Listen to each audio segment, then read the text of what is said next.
Hey guys, in this update there's a few things to definitely go over. One of the ones is I've improved the textures of the cockpit here. It's a bit cleaner, and I've removed the watermarks. Yeah, and it's an improvement, but we'll keep getting there. But it's just nice incremental changes. On top of that, one other thing is I got these buttons working again. They don't do anything yet. Eventually I'll have them oriented the right way, and I have 2 position switch and 3 position switch versions of them. So we will get there. But the more exciting thing is these guys. As you can see, when I hover over, they highlight. These are radial knobs that do actually work. Boop, boop. So yeah, one's brightness and one's light color for now, but really it was just a challenge getting those to work with my custom button system, which had to be developed out of necessity for this sim to work properly. As you can see, it does not affect the hands yet. I will get there, but for right now I'm very pleased with that level of progress. Also, I guess on top of that, I have this super fun debug nav controls toggle button that will display and hide the nav controls. So with all our fun other buttons, there we go. But one of the other fun updates is, there it is. We have the Earth over there. So let me turn off the hull for a sec. One of the interesting problems was the limitations of Android rendering. Is the actual Earth is so far away, the hardware would not render it, just out of, floating point precision error and all sorts of things. It just wouldn't do it. So what I've actually done here is I've created a proxy Earth that is much, much closer and scaled down. It's just a simple sphere, but from this distance, you can't tell. And then as we get closer to it, say through a trans-Earth injection, it will scale up till we reach a certain point where we're close enough that it will transition over to the actual Earth, which will be a procedurally mesh-generated system, much like this one here. Yeah, and it's running really efficiently, and if you're orbiting the moon or on the moon, you gotta have the Earth in the background. It's kind of a requirement. And yeah, I feel like it adds a lot, so I'm really happy with that. You may have noticed the Lunar Gateway Station is in a weird state right now. I'm trying to get the shaders hooked up again, testing unlit stuff, because all this is using unlit, but we'll see. So that's all what that's about. There is actually an improvement with the procedural mesh planet too. You can still see that there are some gaps along the chunk generation, and so basically what that is the area right in front of me is a higher density mesh, whereas over there is a lower density mesh. And because we're using a height map to toggle kind of like elevation features like craters and stuff, there's a differential where there's vertex data or not vertex data. So I am slowly working on this. I have some different solutions, and it is getting better. Yeah, and will continue to be. I'm very confident I can solve this. But on top of that, let's just see here. Actually, you know what? Let's press the fun retrograde button, and as you can see what that will do, the X sort of represents the direct reverse direction of our orbit.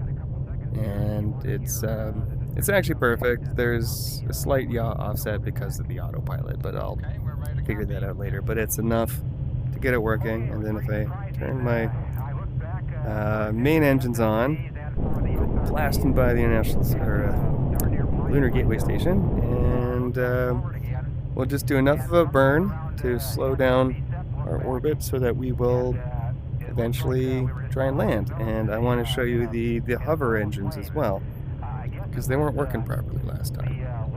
So if I just do some time compression here, should we turn that off? There we go. And as we get closer, there's more detail becomes visible, much like the real moon. There's Adobe stock, font all over it. But hey, just me revealing my secrets. I'm still playing around with different textures and approaches to creating more detail. That's all that's about. Let's go a bit faster. By the way, this is all running standalone on the headset still, with really good performance. That's another thing I've been working on, is actually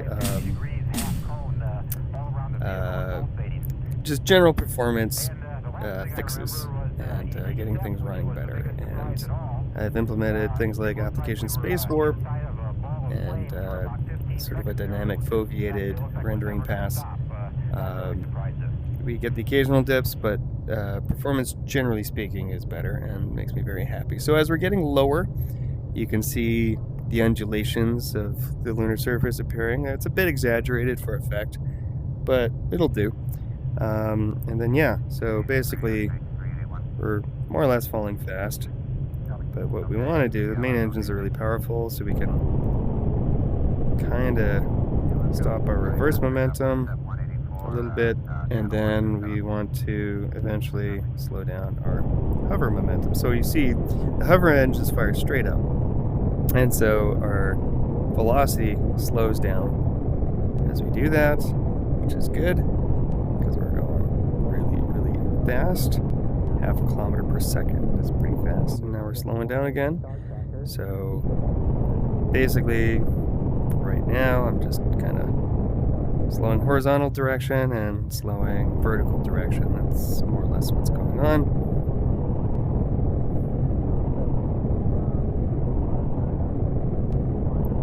Basically, as the numbers slow down, there you go. As you can see, now there's a little bit of sideways translation.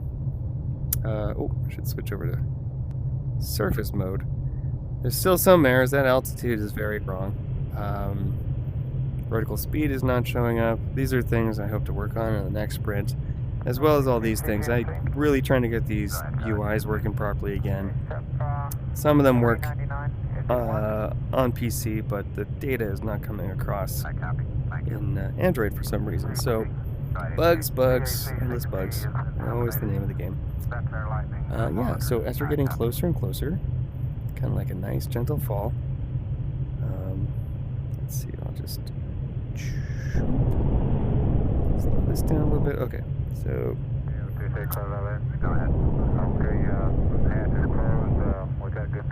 go.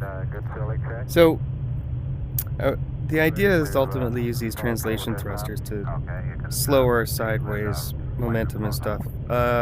It really screws up, but I'll show you guys that in just a little bit. But as you can see, we're sort of very gently falling down like a feather, which works for me. In fact, one of the things we can do is just very, very slowly land, turn the slider down. I need to get it so that I can, there we go, I can move the slider while the engine is on. Unfortunately, that seems to mess it up right now. That's just another bug. But yeah, as you can see, as we get lower, you can start to see the surface detail show up. And I am working on the details of the lunar surface a bit more too, because obviously this isn't what it looks like. So we'll get there. We'll get there. Yeah. So as we go even lower, and so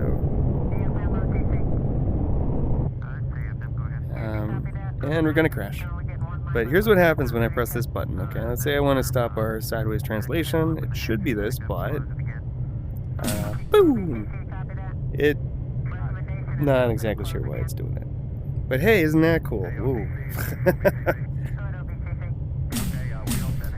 I'm not sure. It must have something to do with... It only happens too close to the surface, so I will figure that out. Next sprint, I also do want to work on more of a proper landing system, so the ship doesn't just crash through the planet. But yeah, there you go.